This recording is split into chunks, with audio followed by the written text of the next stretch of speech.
Hey everyone, it's Ben Hardy here, and you guys all knew this was coming. Today we're going to be comparing the 2020 Lincoln Corsair to the 2020 Lincoln Aviator. So, first and foremost, we're going to do a walk around back to back on both of the vehicles to compare the features on both of them. And then we're going to sum things up with which one I think is the better route to go.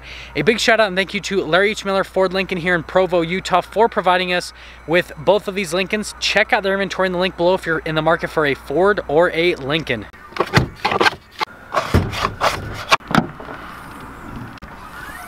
We kind of have similar but also different setups, so let's head over to the Aviator first and foremost. So we have a 3-liter twin turbo V6 that goes through a 10-speed automatic transmission. Power outputs are 400 horsepower and then 400 pound-feet of torque. Now over to the Corsair, we have a 2-liter 4-cylinder that is good for 245 horsepower and then 275 pound-feet of torque, and then this one goes through an 8-speed automatic transmission. So let's finish by going over things stylistically. Let's go over the Aviator first and foremost. So you can see just how massive this hood is. They've got these nice little lines that go down the hood, and then you've got this really nice headlight cluster with the daytime running LEDs. Turn signals just down below. You've got fog lights just down below in that lower area. You've got the Lincoln badge with the signature front end grille, parking sensors in the front, and the front end is just absolutely massive in general. Compare that to the Corsair. So you can see it has similar little bulges on the hood. Doesn't have that little center bulge that the Aviator has. You can see the little headlight cluster. So again, it's got that kind of similar-ish LED accent lighting, not 100% similar, but then you got a little turn signal integrated just down below. You've got your parking sensors as well, signature front end grille again. And you can see the Lincoln grille looks pretty much the same across the whole lineup. There's a navigator. But in general, front end, this one, a lot larger, obviously has the projector bulbs versus the reflector lights on this Corsair, but it's pretty similar in general. So now you can see the difference between the tire and rim setup. So 225mm tires, 19-inch rims. We've got 275mm tires, 22-inch rims. You can see design-wise, somewhat similar. Obviously the Aviator's rims look significantly better. They're larger in size, and just how they do the spokes. Lincoln has been killing it in rim design lately. You can see they've got little chrome thing that goes down the side of the Aviator. You've got your Aviator badging just up above as well, and then Corsair badging on the Corsair. So we've got the key fob here for the Aviator. You've got your Lincoln logo on the back. You have a couple functions, your lock and unlock, remote start, and tailgate release. So if we press the lock function and we press the remote start twice, it'll remote start the Aviator. Press that function again and it'll shut it off, and then we can actually do this for the tailgate release. The key fob here for the Corsair, so same functions, your lock and unlock, remote start, and then your tailgate release, so it all functions the same on the Corsair. And then finally, if we press this, that'll open up the tailgate on the Corsair. Back here on the Aviator, we've got a couple things back here. You can see that we've got a little 12-volt power outlet, and then these are to lower the seats or raise them, so I can press that button. For example, you can raise or lower the third row, which is nice little functioning in general, decent amount of storage space. And then up here you can lock the Aviator or you can lower down the tailgate, so press that and that'll lower down the rear hatch. Over here in the Corsair, obviously it doesn't have a third row. You get a little bit of storage under here and also the spare tire.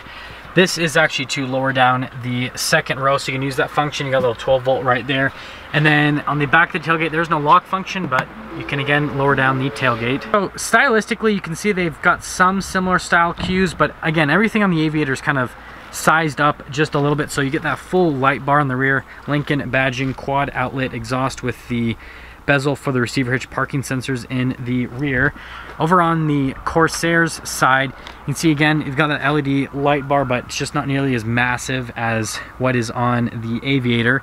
Parking sensors in the rear, dual outlet exhaust on the back. But you can see overall, like the roof line design on both of them, pretty similar. Obviously this one, again, just sized up. Got the electronic door handles, so you just press that and that'll unlock the door for the rear, and you can see the door panel here on the Aviator. So you've got that beautiful soft touch black leather with the contrasted stitching. You can see you've got a little button to open up the door, your window controls, and then 2 of the speakers for the sound system.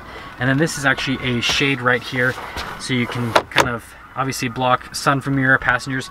Here are the seats in the rear of the Aviator. So really beautiful seats in general, nice leather. This one has the bench seat configuration, so you can pull this out. This is kind of like a couple cup holders. And then you've got this little center stack, so that controls the rear climate. Just down below are little charging stations, but you can also control some media from this little center touchscreen as well. Now you've got your keyless entry right here, so you can lock it or unlock it in the back of the Corsair. See the door panel here in the Corsair, beautiful kind of cream colored leather. You've got the black trim with the window control, a couple speakers for the sound system, and then you got your little door handle right here. Now in the rear seats here of the Corsair, beautiful leather, nice perforations on it.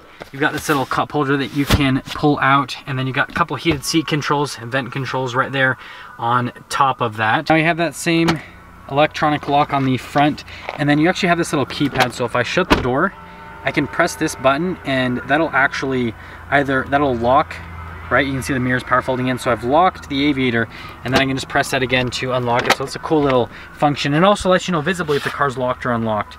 But you've got more of that nice black leather right there, a couple more speakers for the sound system. You've got all of your controls up top for the power seats. You've got memory seats, you've got all of your window controls just down below in that area. It does have power folding mirrors, and then that is to open up the door. We can actually look at the seats though now, so you can see beautiful seats. I love the seats in the Lincolns. They've got so much adjustability here in the Aviator, which we'll see that later, but just the design of the seats in general looks really nice.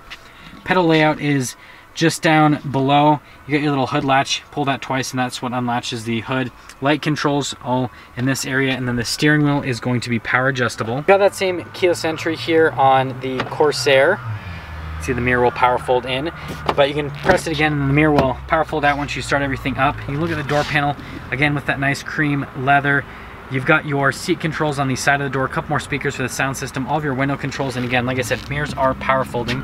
Looking at the seats of the Corsair, so you can see that there's not as much adjustability as what is in the Aviator, but they still have that really nice design that Lincoln is known for. And then you've got your pedal layout just down below, again, double pull for the hood release, all of your light controls up here, and then again, power adjustable steering wheel. To start the Aviator, just put your foot on the brake, push the push start, and it'll do kind of like the little image going through the clouds, which is really neat in general. We've got the steering wheel here in the Aviator. You've got your Lincoln badge, leather wrapped around the airbag. Remember that for later. Got all of your buttons on the steering wheel, which is pretty cool. So you press that, that's for your cruise control, and it'll illuminate it. And I really like the steering wheel in general because of the design of it, but then also the functionality. So you can see here, depending on what you go to on this little part of the steering wheel would determine what it does. Sorry, it was telling me that I'm low on fuel, but you can see basically depending on what menu I go to on the steering wheel, it'll change what functions actually show on the steering wheel, which I think is a really neat feature in general. And then again, you've got your little voice command thing here for the Bluetooth. You got your turn signal bright stock, and then over here you've got your windshield wiper stock.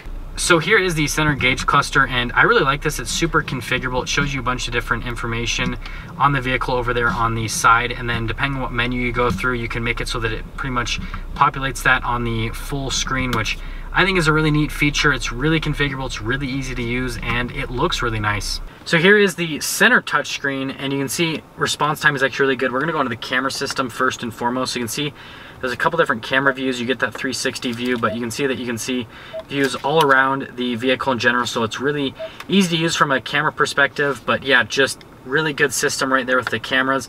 And then going on to the touchscreen, response time you can see is really good. This plastic's kind of getting in the way per usual, but you can see there's a bunch of different ambient light colors you can choose.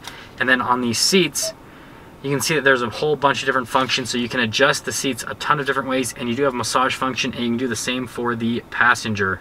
We've got this for the parallel and perpendicular parking assist. This you can see is for the auto stops or an auto hold. It's just kind of like a shortcut menu. Your camera button, all of your gear selectors, beautiful wood trim around this section, so radio controls, climate controls, you get your heated and cooled seats, heated steering wheel on top of that, and then these you can slide back and forth.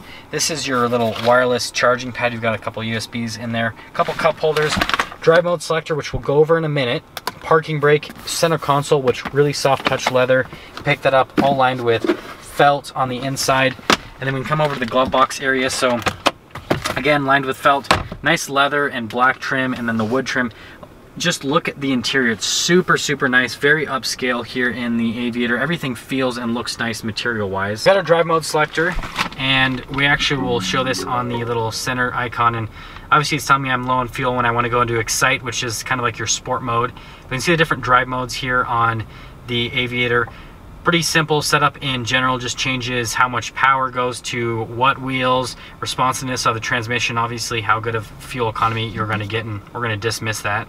We've got universal garage door openers up front. We've got a couple microphones for the Bluetooth. You got your little sunglass holder, full panoramic sunroof here in the Aviator as well. Now that we've wrapped up things on the interior of the Aviator, let's head over to the Corsair to compare it. So to start up the engine of the Corsair, we just press this button and that'll start everything up. And again, it'll do that Lincoln chime. So we've got that same little screen control on the steering wheel as in the Aviator. So that is all pretty much the same. It has that same kind of, you know, changing steering wheel thing depending on what menu or whatever you're going into, essentially.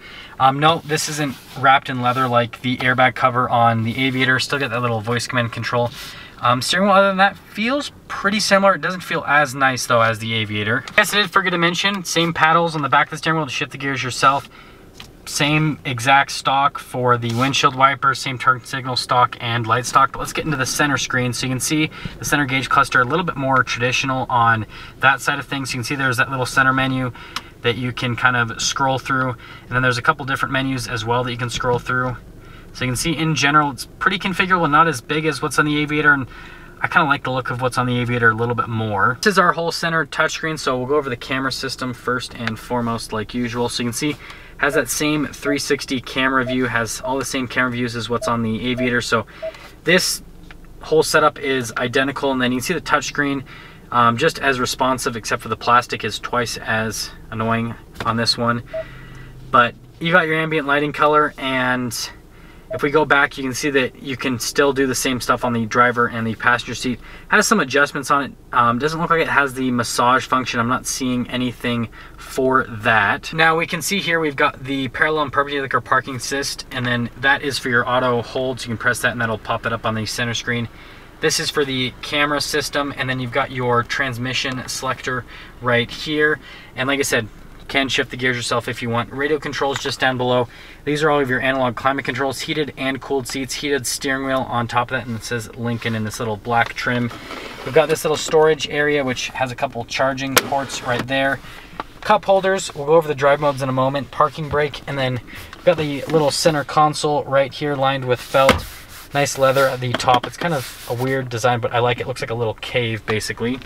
And then you can see you've got the glove box again lined with felt, and then design wise on the dash, so leather, wood trim similar to the Aviator, and everything kind of goes in like a flowing line just like on the Aviator. This whole part of it looks pretty much just as nice as what the Aviator has, I would say. Let's go over those drive modes right here in the center screen. So you can see that as I scroll through, there's a couple different drive modes. You got your normal, conserve, excite, and it has all the same drive modes that the Aviator has. So you can see the deep snow conditions, all that kind of stuff. So everything in terms of drive mode select is all the same as the Aviator. Changes transmission. This one though I believe is front wheel drive based, whereas the Aviator is rear wheel drive based. I might be wrong on that, but I'm pretty sure this is front wheel drive based. Let me know if I'm wrong on that in the comment section below, guys. But just changes how much power goes to the wheels, transmission, all that kind of stuff. Universal garage door openers up here. We've got a little sunglass holder, full panoramic sunroof up top. Other than that, everything's pretty simple up there. Now that we are done with things on the Corsair, let's head back out and compare it to the Aviator and kind of finish things off for the video. Let's go over pricing. So the Aviator here, spec'd out how this one is, stickers for about $75,000 before market adjustment. This Corsair stickers for about just under $50,000 before market adjustment. So we've got a $25,000 price discrepancy between the two vehicles. Now this one is a little bit of a toss-up for me. So I love the Aviator the most. I mean, nicer interior, third row seating, all that kind of stuff. But $25,000 price difference, I mean, that's a tough one for me to swallow. So what I would say is I feel like the Corsair overall is a better value, especially if you get the 2.3 liter engine, not this 2 liter engine that this particular one has, compared to the Aviator. But obviously if you need more space, more towing capability, all that kind of stuff, the Aviator is the one to go for. But that's my thoughts. I think in this particular one, I feel like the Corsair just barely pulls ahead just due to value between the two vehicles. But let me know what you guys think in the comment section below. But thank you everyone so much for watching, and again, a big shout out and thank you to Larry H. Miller Ford Lincoln here in Provo, Utah, for providing us with both the Corsair and the Aviator. If you're in the market for a Ford or Lincoln, check out their inventory in the link below. I'll see all of you in that next video.